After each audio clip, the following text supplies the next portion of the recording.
Hello friend, जय हिंद जय भारत। मैं मोहम्मद रही मोहम्मद स्काउट वाला डिफेंस एकेडमी की तरफ से तहे दिल से आपका स्वागत करता हूं। तो आज हम बात करने जा रहे हैं बाबर के द्वारा लड़े गए सभी युद्धों के बारे में। जैसे कि आपको पता है कि बाबर ने भारत पर 4 बार नहीं बल्कि पूरे 8 बार अटैक किया था। 4 अटैक भारत के सीमावर्ती क्षेत्रों पर और 4 अटैक भारत के आंतरिक क्षेत्रों पर बाबर का रहा। तो बाबर के इन युद्धों से पहले थोड़ा सा छोटा सा हम बाबर के जीवनी के बारे में बात करेंगे 2 मिनट के लिए। कि जैसे कि अगर हम बात करें तो जो बाबर था, तो बाबर के मां और बाबर के पिता, जैसा कि पिता के बारे में पता होगा कि उमर शेख मिर्जा, पिता कौन थे? उमर शेख मिर्जा। और मां जो थी तुगलुक निगार खानम, तुगलुक निगार खानम। ठीक है, पिता जो थे वो उमर शेख मिर्जा और मां जो थी वो तुगलुक निगार खानम थी। यानी कि बाबर के अंदर 2 राजवंशों का मिश्रण था। अब ये 2 राजवंश कौन थे? ये 2 राजवंश, अगर हम पिता की बात करें तो पिता जो थे वो तैमूर के वंशज थे, तैमूर के वंशज।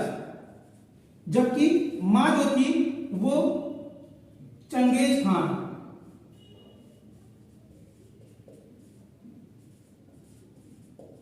चंगेज खान की वंशज। कट तो नहीं रहा है स्क्रीन? ओ कट रहा है, क्या करें? छोड़ो, ऊपर लिखते हैं।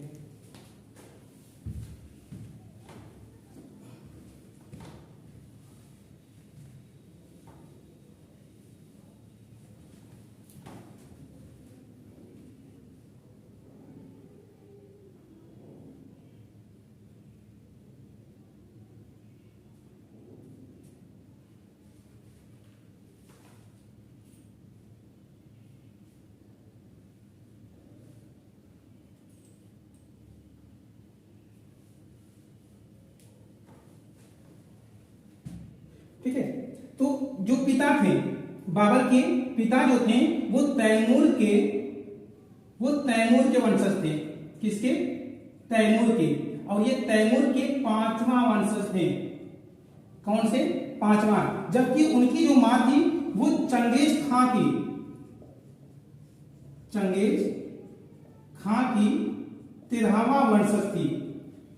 कौन सा? 13वां। यानी कि चंगेज खान के पीढ़ी में 13वें नंबर पर बाबर की मां आती है, जिनका नाम था क्या? तुगलुक निगार खानम। तो ऐसे में बाबर इन 2, एक तरफ चंगेज का, मंगोलों का, और दूसरी तरफ तैमूरियों का वंशज का मिश्रण था बाबर। इसकी वजह से बाबर काफी खुखार साबित सिद्ध हुआ। और अपने माता पिता के मरने के बाद बाबर की परिस्थितियां काफी खराब रही और वो काफी दिन काफी समय तक खानाबदोशी जीवन व्यतीत किया। यानी कि घुमक्कड़ तौर पर जंगलों में इधर उधर भटकता रहा। और 12 वर्ष की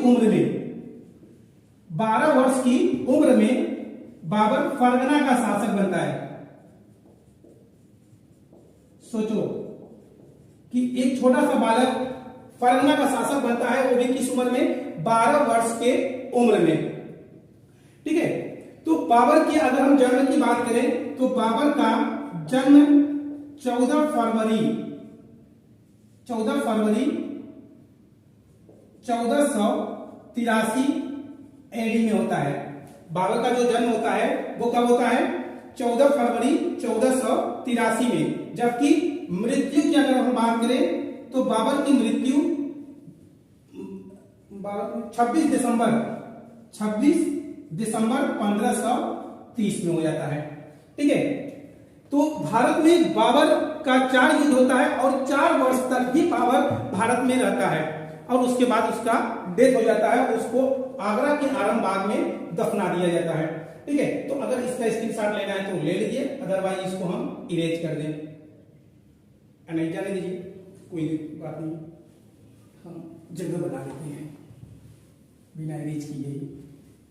हाँ, अब आइए देखिए, कुछ बच्चों का ये रहता है कि सर इतिहास बहुत बोरियस सब्जेक्ट होता है, उसमें डेट याद करना पड़ता है, काफी सन वगैरह दे देते हैं जो याद नहीं हो पाता है। भाई साहब कोई सन एग्जाम में नहीं पूछता है, ना कोई सन इंपॉर्टेंट होता है, और जो सन इंपॉर्टेंट होता है वो उसको भी ट्रिक्स के माध्यम से हम आपको समझाने का प्रयास करेंगे और समझा देंगे और आसानी से आपको याद हो जाएगा। और रही सन पूछने की बात, तो मतलब कंपटीशन में सन ईस्वी और से रिलेटेड कोई ज्यादा क्वेश्चन नहीं पूछे जाते हैं, केवल वही क्वेश्चन पूछे जाते हैं जहां से भारत का इतिहास ही बदल गया हो, भारत का भौगोलिक क्षेत्र ही बदल गया हो, वही केवल डेट और ईस्वी के बारे में आपको मतलब पूछा जाता है, आपको याद करने की जरूरत है। बाकी आपको टेंशन लेने की कोई भी जरूरत नहीं है। तो देखिए ये ट्रिक है कि बाबर ने 26 को पानी पिया, 27 को खाना खाया, 28 को चल दिया, 29 को घर गया, 30 को मर गया। ठीक है, यानी कि बाबर ने 1526 में पानीपत का युद्ध किया, बाबर ने 1527 में खानवा का युद्ध किया, बाबर ने 1528 में चंदेरी का युद्ध किया, बाबर ने 1529 में घाघरा का युद्ध किया, बाबर ने 1530 में क्या हुआ, मर गया, कौन युद्ध नहीं किया, सब युद्ध कर रहे हो। ठीक है, तो अब चूंकि ये चारों युद्ध बाबर से रिलेटेड ही है, तो ये इन सारे शासकों से रिलेटेड बाबर, यानी कि एक तरफ ये पूरे शासक वर्सेस कौन, बाबर। ठीक है, ये सारे युद्ध किसके साथ हो रहे हैं, बाबर के साथ युद्ध है, और चारों युद्धों में बाबर को सफलता मिलती है। तो उन युद्धों को के बारे में बताने से पहले हम आपको बाबर के अन्य युद्धों के बारे में भी बता दें कि बाबर ने सबसे पहले सर्वप्रथम भारत पर जो अटैक किया था वो 1519 में किया था, दूसरा युद्ध 1520 में किया था, तीसरा युद्ध 1524 में किया था, और चौथा युद्ध 1525 में किया था, और 1526 में फिर कौन सा युद्ध आता है, पानीपत का प्रथम युद्ध। ठीक है, तो अब इन चारों युद्धों में क्यों इंपॉर्टेंट है, तो इंपॉर्टेंट केवल स्टार्टिंग की दो है जहां से आपका क्वेश्चन पूछा जा सकता है। तो पहला ज्यादा इंपॉर्टेंट है क्या, कि पहले चीज कि बाबर का भारत पर प्रथम अटैक कब और कहां होता है। तो पहला जो अटैक होता है वो 1519 में होता है, 1519 में होता है। अब 1519 में बाबर का पहला जो अटैक होता है वो कहां पर होता है, तो बाजौर के किले पर। बाबर ने भारत पर पहला अटैक कहां पर किया था, बाजौर के किले पर, और इसी किले को तोड़ने के लिए बाबर ने पहली बार तोप का, बारूद का यूज किया था। तो बाबर ने पहली बार या सर्वप्रथम बाबर ने किस युद्ध में तोप खाने का या बारूद का प्रयोग किया था, इस्तेमाल किया था, तो वो युद्ध था 1519 का बाजौर के किले पर किया गया युद्ध था। ठीक है, दूसरा युद्ध जो हुआ था, पहला युद्ध 1519 का कहां हुआ था, बाजौर किले, और इसी बाजौर के किले को तोड़ने के लिए बाबर ने अपने तोपों का पहली बार प्रयोग किया था। दूसरा 1519 में किया था कहां पर, भेरा के किले पर। ठीक है, भेरा के दुर्ग को तोड़ने के लिए बाबर ने 1519 में दूसरा अटैक किया था। उसके बाद 24 और 25 का कुछ खास रोल नहीं रहा, कुछ खास इंपॉर्टेंट नहीं रहे। ठीक है, और उसके बाद जो इंपॉर्टेंट है वो सीधे आपके स्क्रीन पर है, कौन बनेगा करोड़पति में। ठीक है, तो ये 1526 में से हम शुरू करते हैं। तो देखिए 1526 में जब बाबर ने भारत पर अटैक किया, अब भारत पर बाबर ने अटैक क्यों किया, क्यों भारत पर बाबर ने अटैक किया था और इस टाइम ही क्यों किया था, क्या खुद का मर्जी था या किसी और का। तो बाबर का भारत में अटैक करने का कोई मंशा नहीं था, और ना ही बाबर ने कभी सोचा था, और ना ही कभी बाबर ने विचार किया था, क्योंकि बाबर तो ऑलरेडी अपने ही क्षेत्र में मध्य एशिया के युद्धों में ही उलझा हुआ था। वो तो अपने ही साम्राज्य को बचाने में, अपने पूर्वज साम्राज्य को बचाने में लगा हुआ था, उन्हीं क्षेत्रों पर कब्जा करने में लगा हुआ था, उसको भारत से कोई लेना देना नहीं था। मगर भारत के राजाओं ने ही आमंत्रित किया था बाबर को भारत पर अटैक करने के लिए। अब आइए देखते हैं कि वो कौन कौन से थे देशद्रोही जिन्होंने बाबर को आमंत्रित किया था भारत पर अटैक करने के लिए। तो इनमें सबसे पहले हम बात करेंगे दौलत खान लोधी। अब ये दौलत खान लोधी कौन था, तो ये दौलत खान जो लोधी था ये पंजाब का इक्तादार था। पंजाब का क्या था, इक्तादार था। उसके बाद आलम खान लोधी, भाई लोधी तो करेंगे भाई, उनका तो पूरा पीढ़ी ही उखाड़ दिया था बाबर। ठीक है, आलम खां लोधी, ये कौन थे?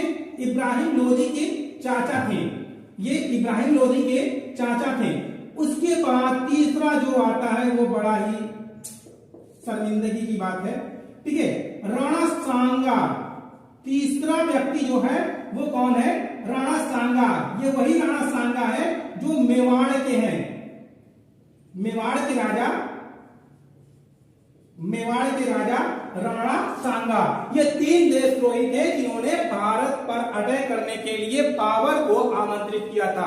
बाबर ने इन दोनों के बारे में अपने आत्मकथा तुर्की बाबरी में, जो तुर्की भाषा में लिखा गया है, तो बाबर की आत्मकथा क्या है? तुर्की बाबरी या बाबर नामा।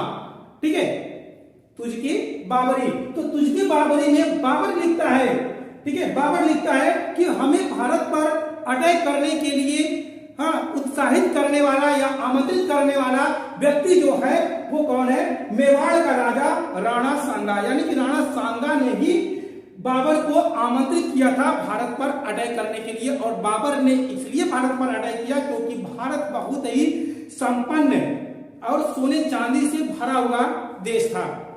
ठीक है, इसलिए भारत पर बाबर का जो युद्ध अटैक हुआ था वो भारत पे साम्राज्य को स्थापित करने के लिए नहीं, बल्कि भारत को लूटने के उद्देश्य से हुआ था।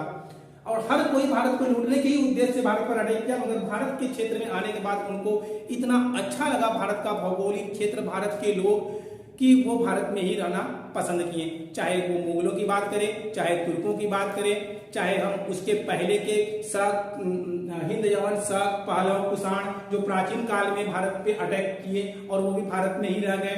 ठीक है, तो ये सारे के सारे लोग, जितने लोगों ने, चाहे हम यूरोपीय कंपनियों की बात कर दें, अगर नहीं भगाया जाता तो यूरोपीय कंपनियां आज भी भारत में रहती। वैसे भी बहुत सारे लोगों के वंशज, यूरोपियों के वंशज अभी भी भारत में रह ही रहे हैं, भारत के नागरिक बनकर।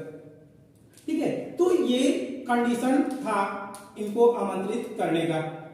ठीक है, अब आइए, अब बात करते हैं पानीपत के प्रथम युद्ध की स्टोरी के बारे में। क्या होता है पानीपत के प्रथम युद्ध में? तो पहली चीज आप याद रखिएगा कि पानीपत का जो प्रथम युद्ध होता है ये 1526 में होता है। और चूंकि हमने बता दिया कि क्यों होता है और किनके आमंत्रण की वजह से होता है, और ये लोगों के आमंत्रित करने का रीजन क्या था, क्यों ये दुष्ट लोग उसको आमंत्रित किए थे? क्योंकि इनको दुश्मनी था किसके साथ? इब्राहिम लोधी के साथ। उनको लगा कि इब्राहिम लोधी को ये लोग तो पराजित नहीं कर पा रहे थे। इब्राहिम लोधी की सेना काफी शक्तिशाली और विशाल सेना उस समय थी इन लोगों की अपेक्षा। तो ये लोग चाहते थे कि बाबर के द्वारा हम इब्राहिम लोधी को पराजित कर देंगे, इसको लुटवा देंगे, इसको बर्बाद कर देंगे। बाबर तो आज है, कल को चला जाएगा, और जब वो चला जाएगा तब हम क्या करेंगे? हम भारत पर शासन करेंगे, मतलब इनके साम्राज्य पर शासन करेंगे। ठीक है, या ये थोड़ा बहुत बचे होंगे, सांस वगैरह थोड़ा बहुत लेंगे, वो भी गला दबाकर इनका काम तमाम कर देंगे। मगर होता सब कुछ क्या है? उल्टा ही है।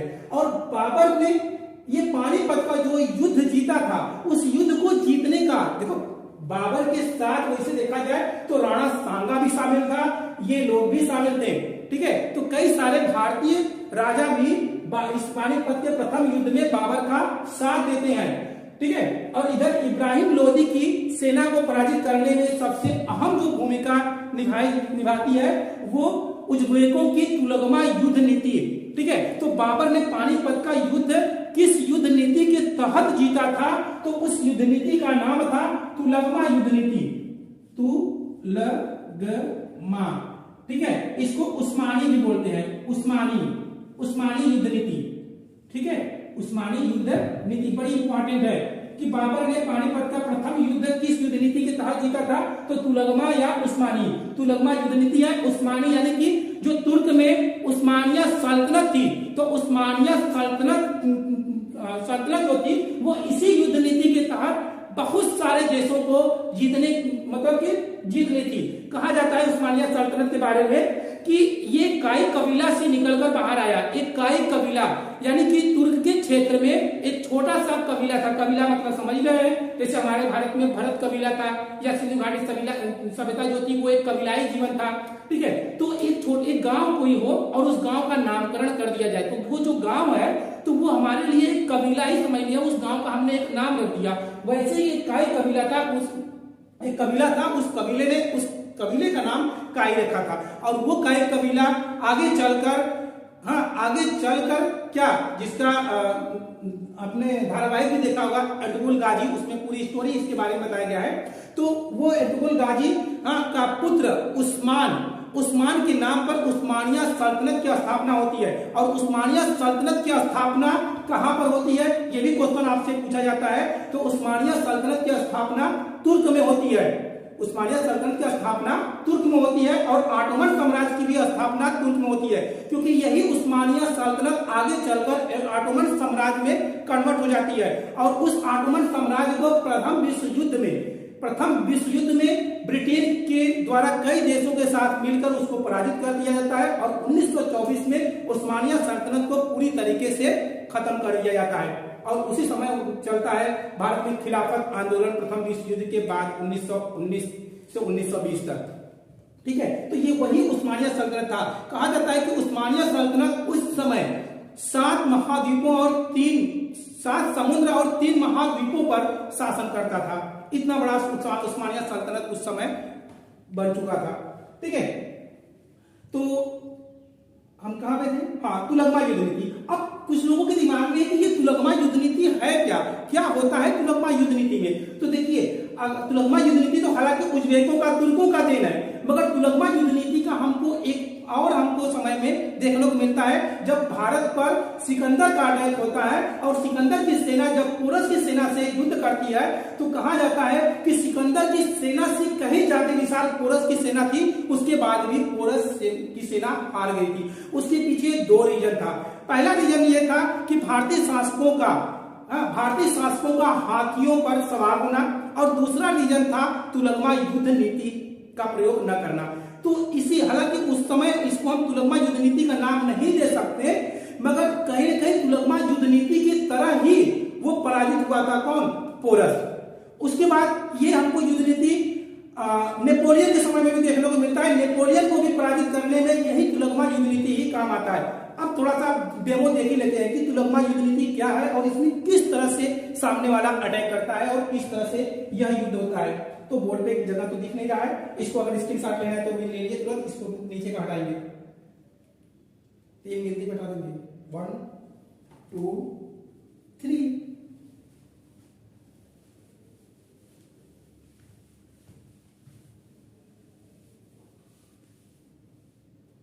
दौलत खान लोधी जा थक गए यार, लगातार बोलेंगे। अच्छा, एक साइड हो जाए। खुद को कर बुलंद इतना तकदीर लिखने से पहले खुदा भी बंदे से पूछे बोल तेरी रजा क्या है। तो अपने आप को इतना बुलंद कर लो, अपने आप को इस तरह से ढालो, इस तरह से जोश और जुनून में आकर तैयारी करो कि खुदा भी हैरान होकर आपसे पूछ बैठे कि बोल बेटा तेरी रजा क्या है तेरी मनसा, क्या चाहता है तू। तो इस तरह से मेहनत करिए ताकि आसमान भी झुक जाए। हाँ, तो हम तुलगमा युद्ध नीति की बात कर रहे थे। चलिए देखिए, तुलगमा युद्ध नीति में होता क्या है कि पहले विपक्षी सेना को किसी ऐसी जगहों पर, और वो जगह किसके द्वारा चुना गया होगा, हम अगर तुलगमा युद्ध नीति लागू करते हैं तो वो जगह का चॉइस हम अपने अकॉर्डिंग अपने हिसाब से करेंगे। तो तुलगमा युद्ध नीति में क्या होता था, जैसे अगर हम बाबर के युद्ध के बारे में बात करें तो इधर कुछ पहाड़ी इलाका के टाइप के होंगे, ठीक है, दोनों तरफ से पहाड़ी होगा। और अब इधर से ये क्या है कि सेना आमने सामने होगी, यानी कि यहाँ पे सेना। अब जैसे मान लीजिए कि यहाँ पर, हाँ यहाँ पे सेना की टुकड़ी है यहाँ पे, और सेनापति में सेना जो है यहाँ पे है, ठीक है। उसी तरह विपक्ष वाला भी होगा,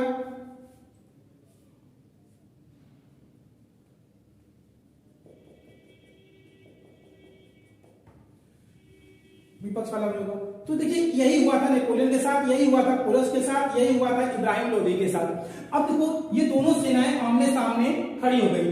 अब क्या करेंगे, अब ये जो सेना है पहले तो आगे की तरफ बढ़ेगी, आगे की तरफ बढ़ेगी और ये भी सेना आगे की तरफ बढ़ेगा।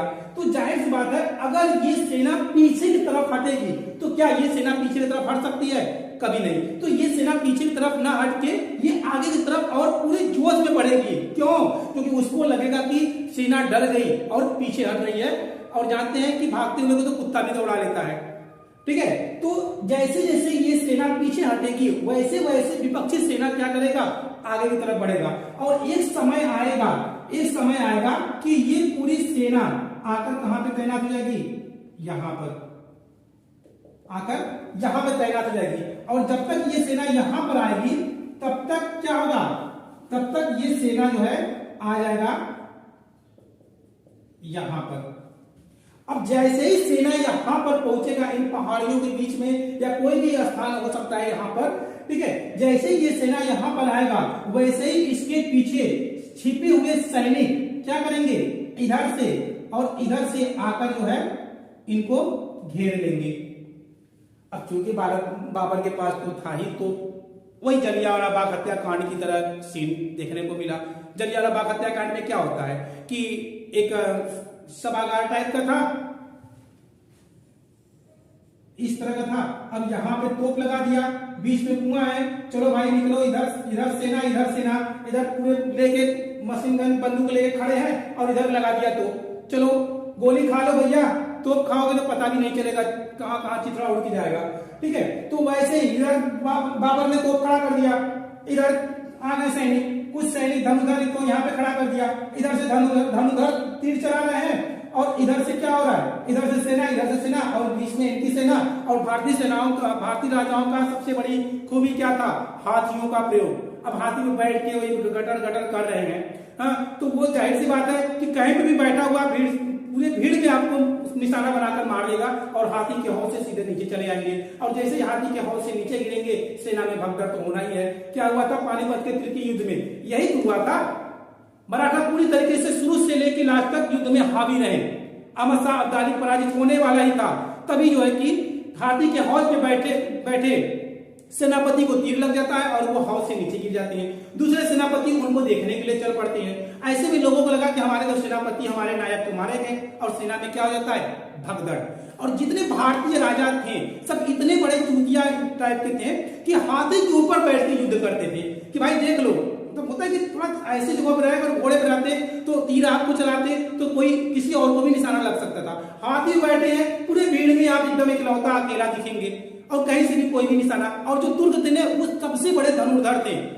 ये कह लो कि अर्जुन के बाद कोई धनुर्धर अगर था तो वो तुर्कों के पास था, जो इतने ज्यादा माहिर थे। चलते हुए घोड़े पर तीर चलाना ये तुर्कों की देन थी और तुर्कों से ही लोगों ने सीखा। तुलकमा युद्ध नीति भी देन तुर्कों की थी। तो भाई जाहिर सी बात है जितने भारतीय राजा थे तो बहुत शक्तिशाली, उनके सामने कोई टिक नहीं सकता था। मगर बेवकूफी और छल कपट तो पूरी भरी हुई थी। और हर भारतीय राजा अपने आप को राजा ही घोषित, चाहे उसको 4 गांव भी मिल गया ना तो वो अपने आप को राजा घोषित कर लेता था कि मैं राजा हूं। बगल वाला मार खाए कुछ भी हो, हमसे उससे कोई मतलब नहीं है। सिकंदर के टाइम भी यही हुआ था, सारे राजा अपने अपने में मस्त थे, कोई एक दूसरे का साथ नहीं दिया था।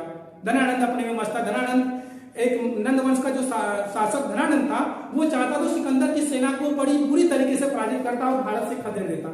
मगर वो धन का लोभी था, उसको यह था कि भाई हमको जो मदद पहुंचाएगा, जो हमको सोने चांदी वगैरह देगा, हम उसी का मदद करेंगे। वो भी होता है, करता है, मगर स्टोरी लंबा है, जाने दीजिए उसको। ठीक है, तो इस तरह से यही चीज नेपोलियन का भी हुआ, यही चीज जो है कि पुरस के साथ भी हुआ था। ठीक है, और वही चीज हमको यहाँ पे भी देखने को मिलता है पानीपत के प्रथम युद्ध में। तो इस तरह से भारतीय राजा जो थे वो ज्यादातर युद्ध में हार जाते थे, युद्ध को हार जाते थे। और जो हाथियों का प्रयोग किया तो वो कितना भी बड़ा फौज रहा हो। जानते हैं पोरस की सेना जब सिकंदर की सेना से लड़ा था तो सिकंदर ने अपनी सेना से क्या कहा था कि कोई भी सैनिकों पर वार नहीं करेगा। वार कहां पे करना है, हाथी के सूंड पर वार करना है। सैनिक बड़ा आश्चर्य होते हैं कि यार सैनिक, अभी तक तो हम लोग सैनिकों को मारते आए हैं, आज आप बोल रहे हैं हाथियों पर वार। भाई हाथी पे वार करने से हमको क्या मिलेगा, क्योंकि हाथी पे वार करोगे तो बाकी काम तो हाथी ही कर देगा। हाथी क्या करेगा, राउंड डालेगा पूरे। जब एक चींटी काटने से हाथी का ही हाल हो जाता है तो तीर कमान मारोगे उसके सूंड पे तो सोचो क्या उसका सीन होगा। तो यही हुआ, सब हाथियों पे वार किए और पोरस की सेना ही मतलब कि पोरस के हाथी ने ही पोरस की सेना को रौंद डाला और सेनाओं ने क्या हो गया, भगदड़ हो गया।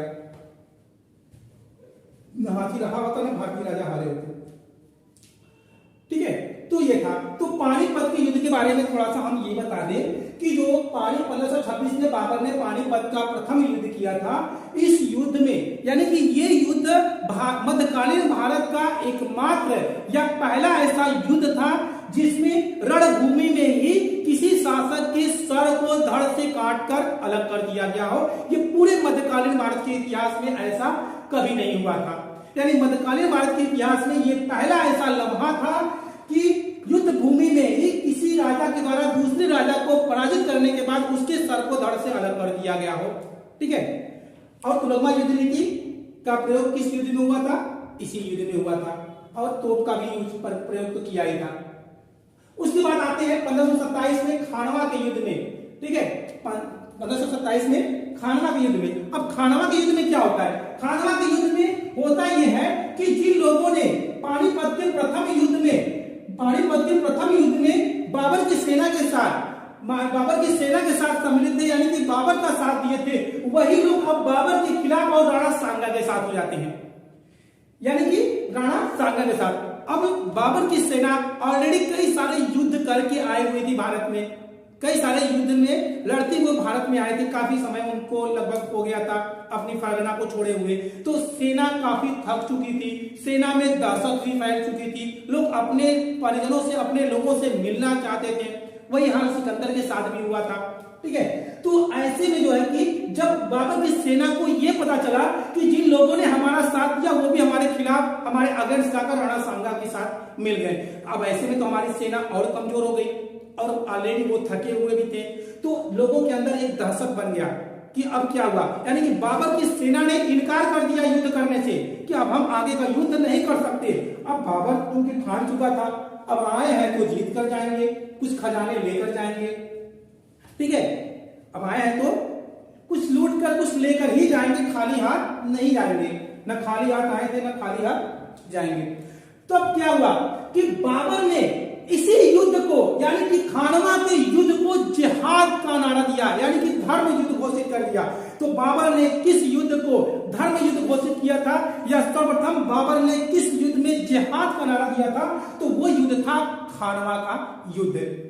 कौन सा था, खानवा का युद्ध। खानवा के युद्ध में बाबर ने क्या किया, बाबर ने अपने सैनिकों को प्रोत्साहित किया, मोटिवेट किया कि यह युद्ध हमारे और राणा सांगा के बीच में नहीं है, यह युद्ध अगर हारते हैं तो इसमें हमारी हार नहीं होगी, अगर जीतते हैं तो हमारी जीत नहीं होगी, इसमें अगर जीतते हैं तो जीत भी खुदा का होगा और हारते हैं तो हार भी खुदा का होगा। अब भाई आपको तो बताने की जरूरत नहीं है कि जितने भी उस समय के मुस्लिम थे वो खुदा के नाम पर, ईश्वर के नाम पर अपने आप को मर मिटने के लिए भी तैयार थे, और उनको मतलब कोई फर्क नहीं पड़ता कि उनके साथ क्या होगा। देख लो ना क्या होता है, सिया वगैरह लोग जब जुलूस वगैरह निकलता है ताजिया का, किस तरह से मातम मनाते हैं, किस तरह से अपने खुद के ऊपर तलवार से और छड़ी से, तो मतलब कुछ भी रहता है सारे चीजों से अपने आप खुद के ऊपर प्रहार करते हैं और पूरी खून से लथपथ हो जाते हैं। तो यही हुआ, और इसी युद्ध में बाबर ने मतलब शराब की बोतल को तोड़कर भविष्य में शराब न पीने का भी शपथ लिया और ना ही अपने लोगों को इस तरह का चीजें सेवन करने के लिए परमिशन दिया। ठीक है, तो इस युद्ध के बाद, इसी युद्ध में हालांकि बाबर को सफलता तो मिल ही जाती है, किसमें, खानवा के युद्ध में, और खानवा के युद्ध में बाबर ने राणा सांगा को पराजित किया, और पराजित करने के बाद बाबर ने क्या, गाजी की उपाधि लिया, गाजी की उपाधि धारण किया। अब गाजी की उपाधि, गाजी का मतलब होता है काफिरों का नाश करने वाला।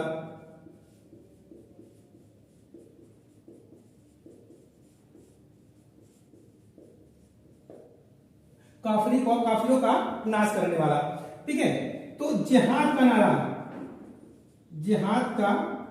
नारा जिसको हम धर्म युद्ध कह सकते हैं, धर्म युद्ध।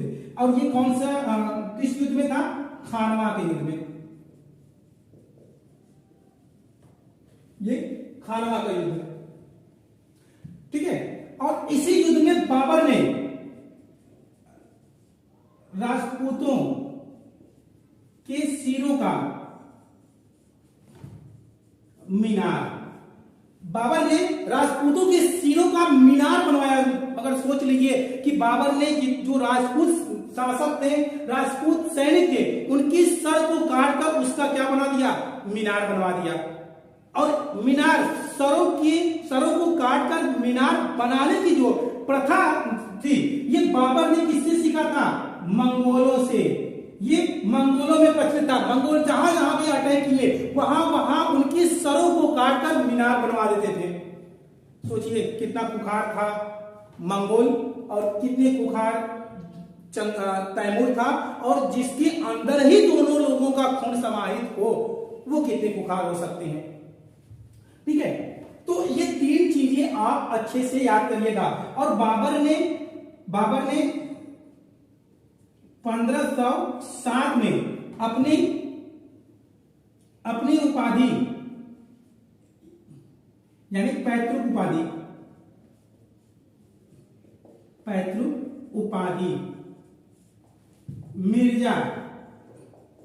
मिर्जा का त्याग किया। और मिर्जा का त्याग करने के बाद बाबर ने कौन सी उपाधि लिया? पादशाह या बादशाह की उपाधि धारण करने वाला ये पहला भारतीय शासक था जिन्होंने अपने आप को खुद को बादशाह घोषित किया, बादशाह नियुक्त किया, ठीक है। तो ये भी एग्जाम की पॉइंट ऑफ व्यू से काफी ज्यादा इंपॉर्टेंट है और अक्सर ये पूछे जाते हैं। और उसके साथ साथ हमने शायद आपको बताया था शुरू में ही, ठीक है, कि बाबर ने पहली बार तोपों का प्रयोग किस युद्ध में या किस किले पर किया था। हाँ, ठीक है। तो ये हो गया राणा सांगा का। अब आते हैं मेदिनी राय। तो मेदिनी राय के साथ यानी कि कौन सा युद्ध? चंदेरी का युद्ध होता है। तो मेदिनी राय भी क्या था? ये भी एक राजपूत राजा था। और चंदेरी के युद्ध में बाबर ने मेदिनी राय को भी पराजित किया और मेदिनी राय भी युद्ध में मारा जाता है। और मेदिनी राय के युद्ध में मारे जाने की वजह से यहाँ की जो स्त्रियां थी वो भी अपने आप को क्या कर लेती है? जौहर कर लेती है। अपने आप को क्या कर लेती है? जौहर कर लेती है। याद रखना, ठीक है। अगर मुगलों के टाइम में या बाबर के टाइम में अगर आपको जौहर की अगर बात करें कि किसके समय में या किस युद्ध में जौहर का साक्ष्य को देखने को मिलता है, तो चंदेरी के युद्ध में मेदिनी राय की पत्नी या मेदिनी राय के शासन काल में जितनी भी स्त्रियां थी उन लोगों ने भी जौहर किया था ताकि बाबर के हिरासत में न आ सके। अब जौहर की अगर बात कर लिए तो और भी जान लीजिए कि सबसे पहले हमको जौहर का साक्ष्य 712 में दाहिर की पत्नी के द्वारा देखने को मिलता है, ठीक है। दाहिर की पत्नी के द्वारा, वो पत्नी कौन थी? रानी बाई, ठीक है। दाहिर जब मोहम्मद बिन कासिम से पराजित होता है, हाँ, और युद्ध में मारा जाता है, तो युद्ध का संचालन करता है कौन? उसकी पत्नी रानी बाई। और रानी बाई जो थी वो रावल के दुर्ग से युद्ध का संचालन करती है। और जब उसको लगता है कि अब हम कासिम की हिरासत में आ जाएंगे, तो उसने रावल के दुर्ग में अपने आप को क्या कर लिया? जौहर कर लिया। जौहर का मतलब होता है क्या? देखो, जौहर और सती, सती का ले कि जौहर प्रथा और सती प्रथा में डिफरेंट क्या है? जौहर प्रथा में जरूरी नहीं कि पति उसका मर गया हो तभी वो जौहर करे, मगर सती प्रथा में पति के मरने के बाद ही सती प्रथा होगा। सती प्रथा में क्या होता है कि ये धार्मिक था, ये अपने स्वेच्छा से तो हालांकि दोनों ही कर रहे हैं, ठीक है, और दोनों की एक तरह से मजबूरी है या जो भी कर ले, पर वो धार्मिक था और ये धार्मिक नहीं है।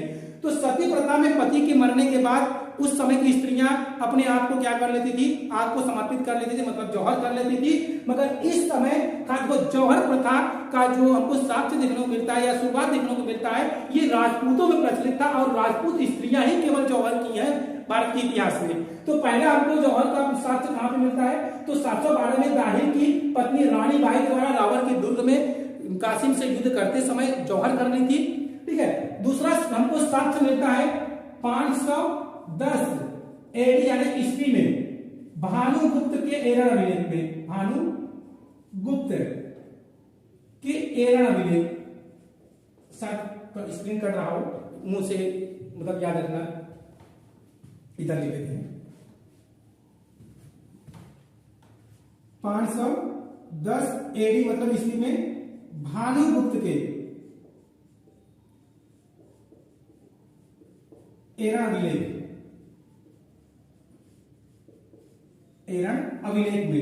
उसके बाद हमको अलाउद्दीन खिलजी के समय में,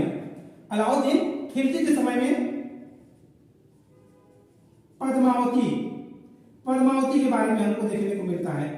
ठीक है। पद्मावती ने भी क्या किया था? जौहर किया था। और ज्यादातर जौहर का जो हम जानकारी हमको, या जौहर जो ज्यादा फेमस हुआ वो पद्मावती के वजह से ही हुआ था, क्योंकि पद्मावती ने भी अलाउद्दीन खिलजी से युद्ध अपने पति के मरने के बाद वो भी कुछ देर तक युद्ध उनका संचालन करती है, और लास्ट टाइम में जब उसको लगता है कि अब वो अलाउद्दीन खिलजी की हिरासत में आ जाएगी, तो उसने भी क्या किया? उसी किले के गर्भगृह में चिता जलाकर अपने और अपने दासियों के साथ उसमें अपने आप को सती कर लेती है, जौहर कर लेती है।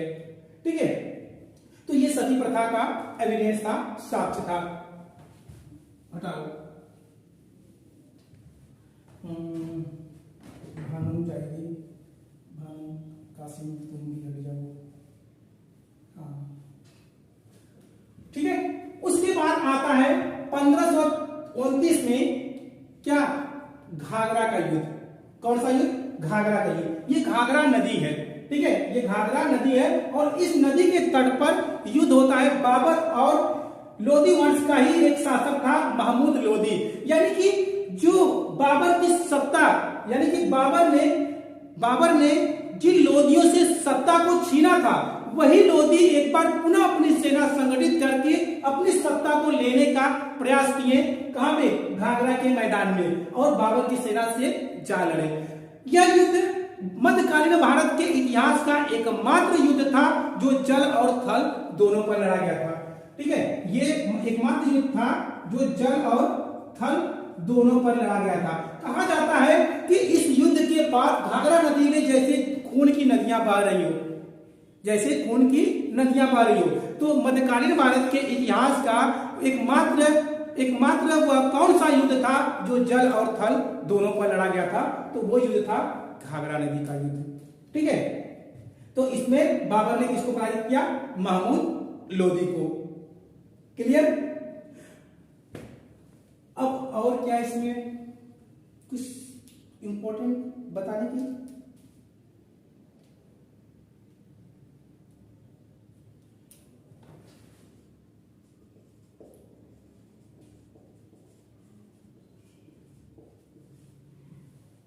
ये कौन है?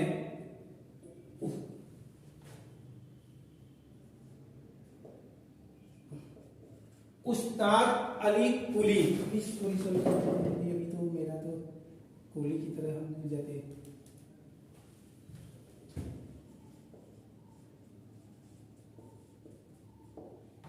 ये दोनों कौन है? ये तोपची हैं। तोपची यानी कि बाबर के सेना में जो तोप चलाने वाले थे, तो ये वही लोग हैं। अक्सर पूछता है कि बाबर के तोपची का नाम क्या था? तो उस्ताद अली कुली और मुस्तफा खान, ये दोनों बाबर के कुशल तोपची थे जो तोप चलाने का काम करते थे। अच्छा, ये हो गया। अब देखिए एग्जाम में क्या करता है कि 1.5 से तो कम, ज्यादातर ये पूछता है कि भारत में बाबर के द्वारा लड़े गए युद्धों का सही क्रम क्या है। तो जब सही क्रम पूछ देगा, इसको स्क्रीनशॉट लेना तो ले लो, नहीं तो फिर इरेज करें।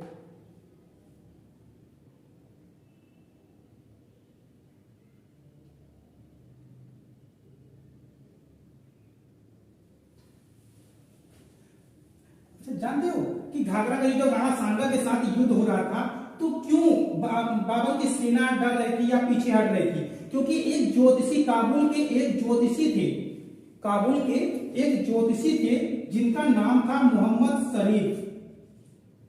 मोहम्मद शरीफ, पता नहीं शरीफ था भी कि नहीं, ठीक है, मोहम्मद शरीफ। अक्सर जो इतने चोर चंडाल होते हैं वो अपने आप को शरीफ ही नाम रखते हैं। तो मोहम्मद शरीफ, तो ये जो मोहम्मद शरीफ एक ज्योतिषी थे, इन्होंने खानवा के युद्ध का भविष्यवाणी कर दिया था कि यह युद्ध बाबर के लिए काफी डेंजरस युद्ध होगा, इसमें बाबर की पराजय निश्चित है। यानी कि इस ज्योतिषी ने इसके पहले जितने भी चीजें बताया था वो सबके सब सत्य हो रहे थे, जैसे बालेश्वर बाबा बताते हैं, ठीक है। तो इन्होंने जितने भी चीजें बताया वो सबके सब सही हो रहे थे, और इन्होंने कहा कि बाबर जो है कि खानवा के युद्ध में पूरी तरीके से पराजित होगा। इस वजह से सेना में एक डर फैल गया था, मगर बाबर कहां मानने वाला, वो तो ठान लिया है तो सो ठान लिया है। कहते हैं ना कि जो चीज ठान लो ना, तो भगवान भी अगर आके रोके ना तो भी नहीं रुकना चाहिए, कदम आगे बढ़ा दिया है तो चलिए। चलो हम बात करते हैं इसके सीरियल का। तो अगर इसके सीरियल नंबर को अगर आपको लिखना है तो वो सीरियल नंबर आपका होगा कि बाबर ने पान खाकर चांदनी को घाघरा दिया। हालांकि घर भी लिख सकते हैं, घर भी लिख दो, जो शरीफ लोग हैं वो घर का यूज करेंगे, ठीक है। बाबर ने पान खाकर चांदनी को क्या दिया, घाघरा दिया। तो भाई पान में ऐसी कौन सी नशा थी, कितना खुश हो गया था बाबर। तो अब यहाँ पे बाबर तो भैया है, यानी कि बाबर के द्वारा लड़े गए युद्ध के बारे में हम बात कर रहे हैं। तो पान से हो जाएगा क्या हमारा, पानीपत का युद्ध। खास हो जाएगा हमारा खानवा का युद्ध। चांद से हो जाएगा हमारा चंदेरी का युद्ध, और घास से हो जाएगा घाघरा का युद्ध या घाघरा नदी का युद्ध, ठीक है। तो इस तरह से भी आप इसके युद्धों को सीरियल वाइज याद कर सकते हैं, सीरियल में याद कर सकते हैं, ठीक है। तो आज के लिए इतना ही, फिर नेक्स्ट वीडियो में नेक्स्ट ट्रेक में आपको हम मिलेंगे, और तब तक के लिए सबक है, मतलब जय हिंद जय भारत। और वीडियो अगर अच्छा लगे तो लाइक करें, सब्सक्राइब करें और अपने दोस्तों को शेयर करें, ताकि मुझे भी पता चले कि वीडियो मेरा सही था या नहीं था। अगर अच्छा रिस्पांस मिला तो आगे का वीडियो बनाएं, अदरवाइज फिर छोड़ के कुछ और ही करें। थैंक यू, धन्यवाद।